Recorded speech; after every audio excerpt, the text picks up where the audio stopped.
Hello friends, so in the last session we have studied about the fork system call that can be used in a server side to connect the multiple clients through the server. So we have also studied about what are the problems that are involved in using the fork on a server side. So in order to get the optimized way to handle the multiple clients through the TCP server, we need to have this select system call. So let's start with the select system call. So what is a select system call? Select system call will monitor various file descriptors in the lists and waiting until one of the file descriptor become ready. So what are these lists? So these lists can be read FDs, write FDs and exception FDs. So if we want some client socket to read, so we'll put that thing is in read FDs set. So if we want to write on some FDs of the sockets of the clients, so we use the write FDs, and if we want to check for the exception on that particular sockets on the client side, so we use the exception FD set. So select will actually block until one of the file descriptor become ready or you get some error on select. So if we want our select to not block until some of the time, so we use a structure of time val which gives some seconds and nanosecond value. So we have to give this time val structure onto the fifth parameter of the select system call, so that the select will return after this timeout, and it will return some values. So let's see what are the values. So first one is a 0 in case of the timeout. So if there is a timeout, so you don't have any FDs that are set maybe, so it will return 0. So if we have -1, then there is some error in a select system call, and if the return value is greater than 0, so then some of the FDs, whether in read FD, write FD set or the exception FD set, is true. So we get this return value. So this will actually help in checking for the values that is returned from the select system call. So we have some macros helpers also to use this select system call. So first one is FD clear. So it will take the FD which we want to set on a particular this set. So here we have clear. So if we want to clear that particular FD from that particular set, we use FD underscore clear macro. So if we want to check whether that particular FD in a particular set is true or not, so we use this this macro frequently to check whether this FD is set in this particular FD set. So this FD set can be for read or write or exception. So if we want to put our FD in the set, so we use the FD underscore set macro. So it will take this FD and put it on to this set. So these three sets are there. So we are using this 3 set here. So next one is FD underscore 0. So it will clear all the FDs in a particular set. So these macros are very useful while we are using this select system call. So let's check for the next slide. So now we are going to write some code based on this architecture. So we are having a chat application. So how the chat application works? So in case of a chat application, we have some server on the cloud.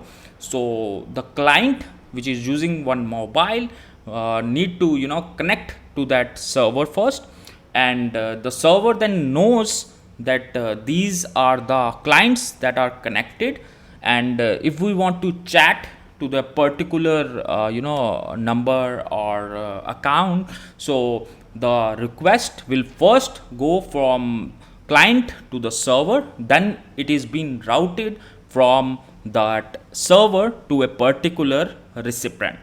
So here we have the TCP server, so it will do the following things. So what are the things? It will saves the client details. So when these three clients, Tom, Henry and Mike, get connected to the TCP server, the TCP server will save the detail. So what are the details? The details are the client name, port name and IP, the IP address from which this packet comes. So it may be the the name of the this host on which this client resides, or some customized name also.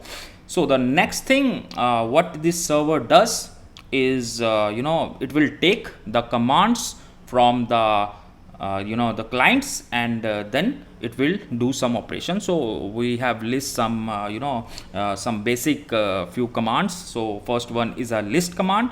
So it will list the number of clients that are presently connected to the server. And then there is one more command.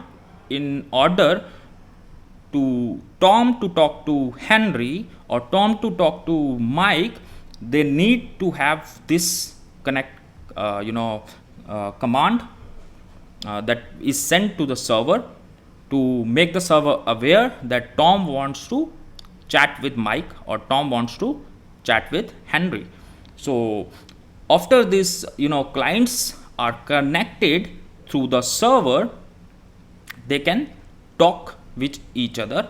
So the third point here is client can talk to the server. So what it does, once the Tom will send the data to the server will route the data and send the same data to the Henry, and Henry is on the receiving end, and Tom is on the the sender end.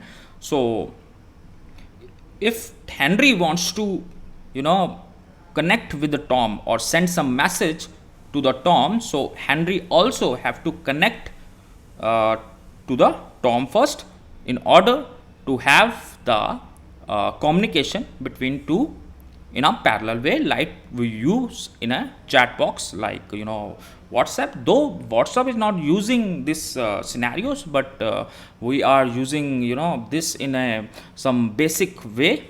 So these are the few things that we need to implement in our server and client. So let's try for the code now. So that is the code for the server application. So what are the tasks we need to do in our server side? So these are the 4 tasks that we need to do. So first is to maintain the connected client details in the server data structure. Then we have to remove the client details on client exit. Then we have to respond to the commands, like we have already seen. We have 2 commands, list and connect, that is sent from the client to the server in order to list the connected clients to the server, and in order to connect to a particular client whom we want to chat. So next one is in order to communicate between the clients to the server.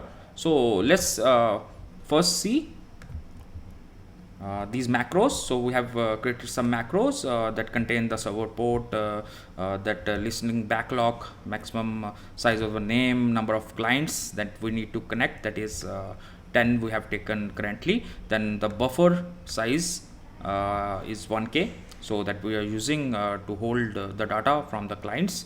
So we have restricted for the basic use. Then we have few macros to print some details onto the terminal. So this is the data structure that we are using to save the client details on the server side. So first one is a server data. So it contains first parameter is the total clients. So number of clients that get connected to this server will be saved in this variable. Then we have one structure array. which contain the number of client details. So we have various details of the client that we want to save. So the number of clients are 10 that we have taken by default. So if we take if the 11th client want to get connected to this server, so we'll get an error. So the first thing is the client name. So this is a buffer for saving the client details. Then we have to chat with variables for the for the client that want to chat to a particular client that is connected to the same server. Then we have the FD for that recipient, and then we have the file descriptor for that sender. Then we have the port for the sender and IP address of the sender. So this is the the basic data structure for saving the details onto the client, so onto the server. Sorry. So here we have declare some variable for that structure, that is server.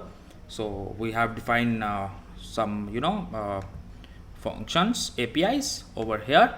So let's go to the each one of that. So before that we'll check for the main what we have done in our main. So this is our main program, and here we have declare 3 FD sets that we have already discussed: read FD set, write FD set, and exception FD set.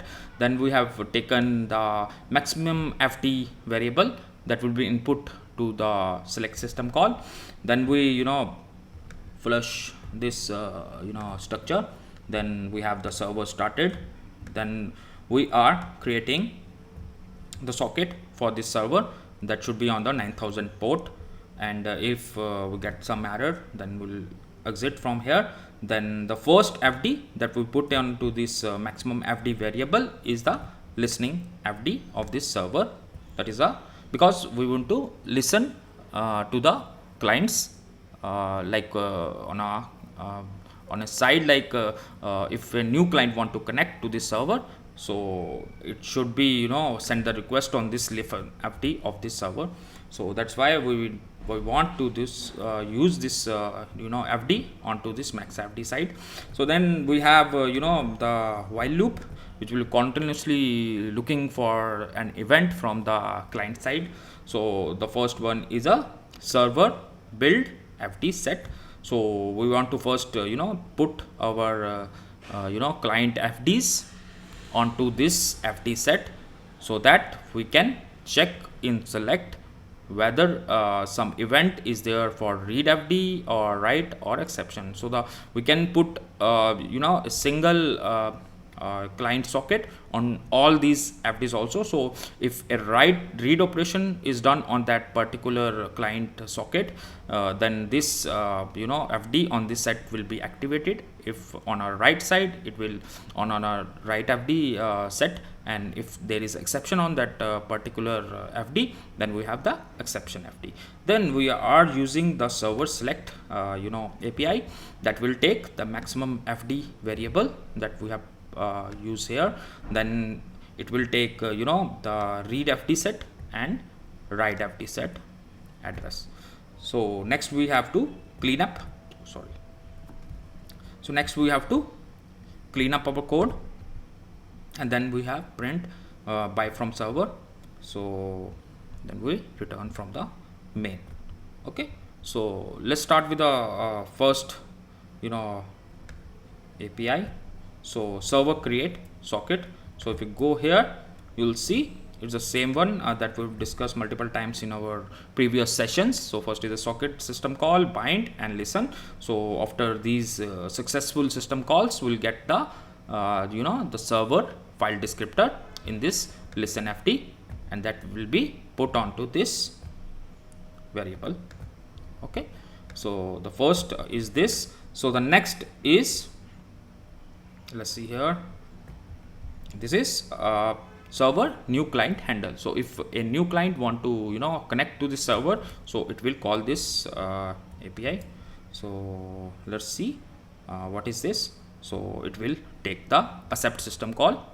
It will take this listen FD of the server, and then they populate this client address and the length Okay, so once this client get connected by using the accept system call, then we want to save the data to the to the this server data structure that we have listed above, so that we get all the information related to that connected clients. So we are using the server add new client API in here, which will take the this data structure that holds the IP and the port of the connected client. So once the client get connected to this accept system call, it will populate this data structure which contain the IP and the port for that connected clients. So we want to save that details on to this server.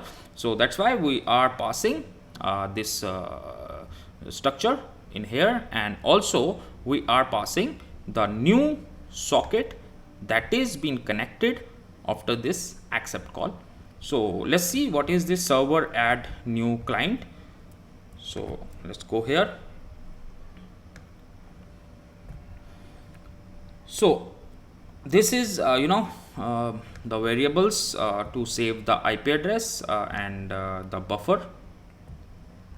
Then we have to get the extra details, like we want to save the name of the client. So we already have the port and the IP details from this sock adder underscore in structure of the client, but we need to get the name. So I'm just taking the name of that variable using this API. So it will take the new socket empty and the buffer. So let's see what is this receive from client. So it is the same receive call. Okay, so it will take the client socket and it will receive some data from the client. So in here we have the name of the client that is get connected to this server. So let's go again to that same. Okay, so in this buffer, after the accept system call from the server, you will get the name of the client that get connected, and because we want to save this client name in the CNAME variable of our the server data structure. So the next one, we want to get the IP from the structure. So here is a client info structure. So if you see, I am saving the details of the port in the local variable port. Then I want the IP also from the same sock adder underscore in structure. So for that we need to use inet underscore ntop this utility to get the IP address of the connected clients. So it will take the address of this client info structure and sn underscore adder that contains the IP address, and then it will save the IP address in this variable. So till now we'll get the name of the client connected, we get the port, we get the IP. Okay, and if you see here, if the number of clients become greater than equal to the number of clients, then we get an error that no more space for our client to save, because this structure will take 10 clients only by default. Okay, so then we have to populate our server this structure. So for that we use string and copy, in which we first save the name of the connected clients which is there in your buffer. Then we have the port which will go into the same structure. So if that client is the first one, then the location will be 0. So the array location is 0 here, and port and IP and the new socket through which the client is connected. So we'll save all the data in this client list, okay, and we'll just increment the total clients. So you see this structure is been populated. So when a new client get connected to this server, so it will save all these details in order to populate our data. So let's go. So we have till now we save our client details in our data structure. So that is this. So we save all the connected client details in here. So next what we want to do, so next we want to first build our file descriptor. So let's go for server build fd set. So I think we have studied about new client handle. Then this receive is for receiving the data from a particular socket that we have already seen in the last session, and this is for sending the data to the particular connected socket file descriptor, and we are passing the data to be sent here. So let's go here for server build fds. So it will take the 4 arguments here. First one is a listen fd, that is for the server side on 9000 port, that is listening on. And then we have the read file descriptor, write file descriptor, and exception fds. Then we first flush this read fds, so we don't have any garbage in here. Then we set our listen fd as the first fd to be set on the read side, because we want to listen on the connection from the clients. Then we have this is very important, like we want to capture the input from the terminal. So we'll using this std in, that is 0, the standard input parameter from the terminal side, and we'll put into the read fds.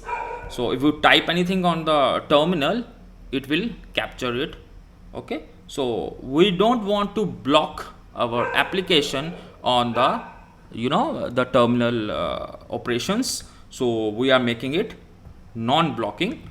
So we are making the input as non-blocking, that is from the terminal side.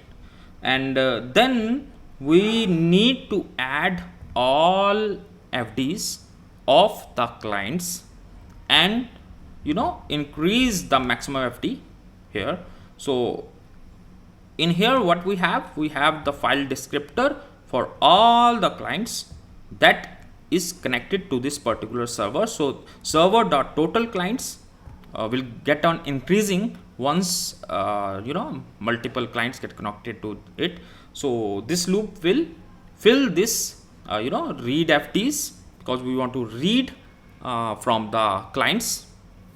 So this thing after this we are set to our fds on all the file descriptors onto the fd set. So next we have to see the select system call. So select system call is here. So what it have, so select will take the first parameter as number of fds. So we'll take +1 from the maximum fd. So this maximum fd contain the maximum of all the fds of the connected clients. Then we have the set for read fds, write fds, and null. So we don't want to unblock this select until some of the fds on read or write fds. So if this select get return -1 or -0, then we get an error, because 0 is also taken as error here because we are not using the timeout in here. So this select will only return until we have -1, 0 as an error or some activity on the fd sets. So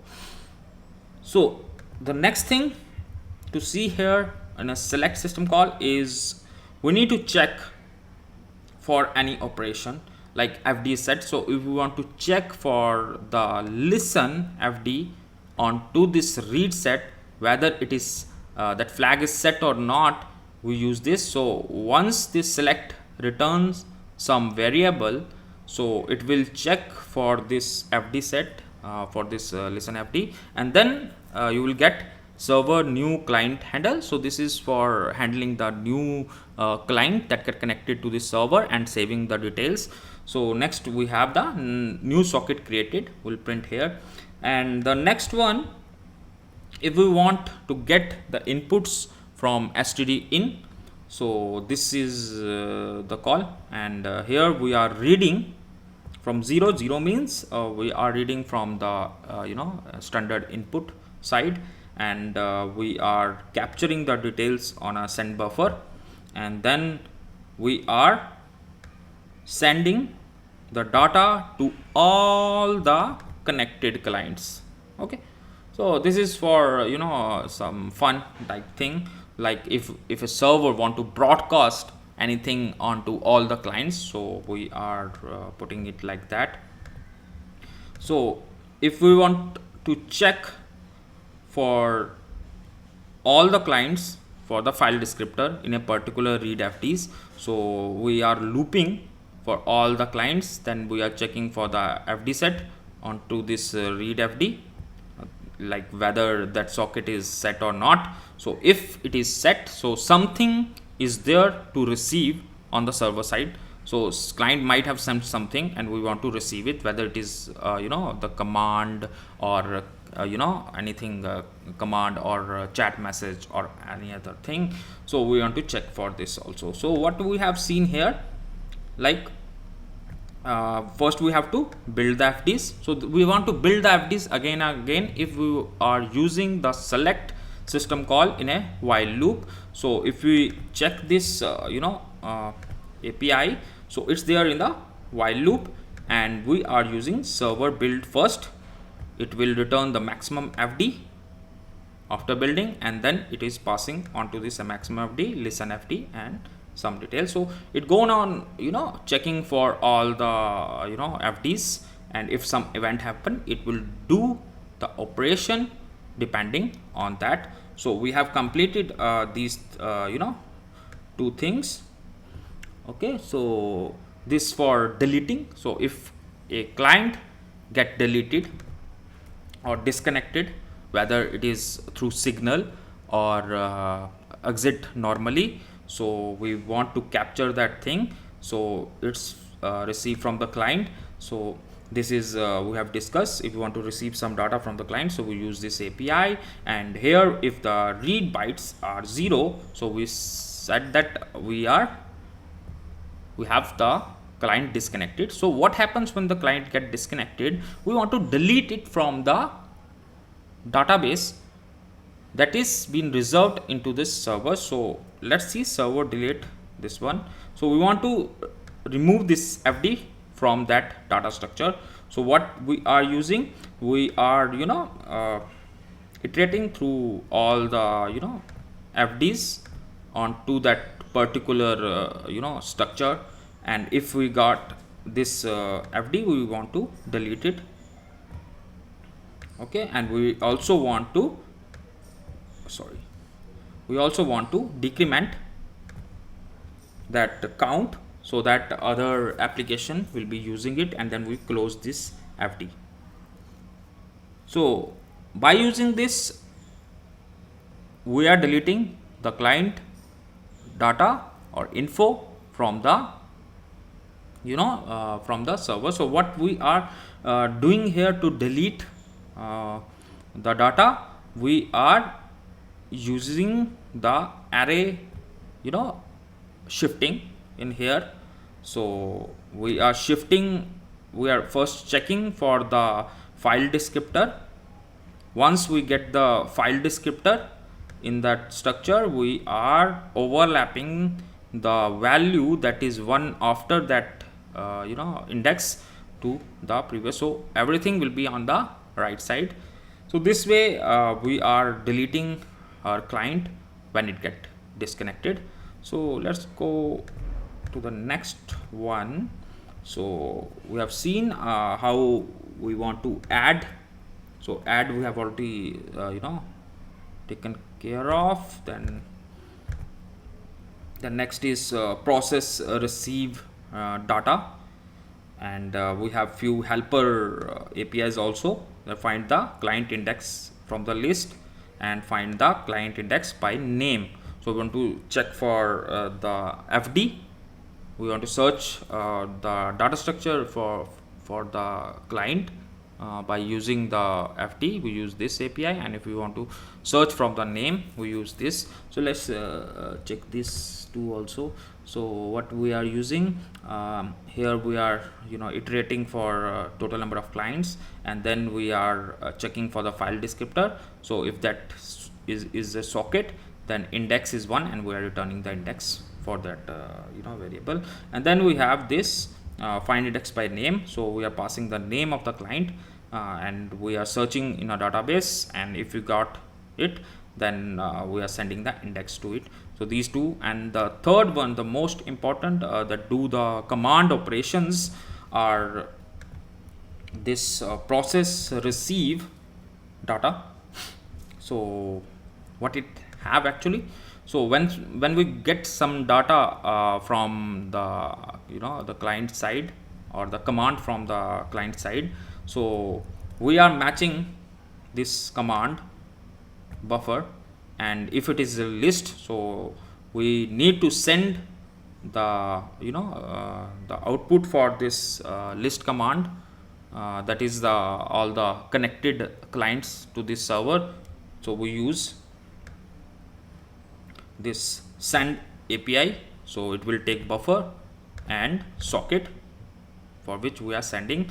So we are creating some buffer here, and next what we have seen, that we have the connect command also. So what it does, so if you want to connect to a particular client, so we first search that client by name into the database. So if we get it, we take the index, and then on the sender data, we are replacing with this file descriptor. Okay, so this is for receiver actually. So once it gets set, then we are sending some details to it, like connected to the client. So next, if that structure have details already fill in, like we have already used this connect command, so the data structure for the sender will already contain the path of the receiver.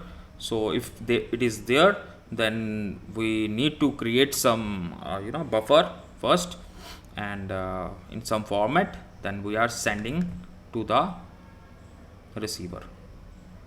Okay, so we are sending this data to the client, because we are using chat with FD, that is the FD of the receiver.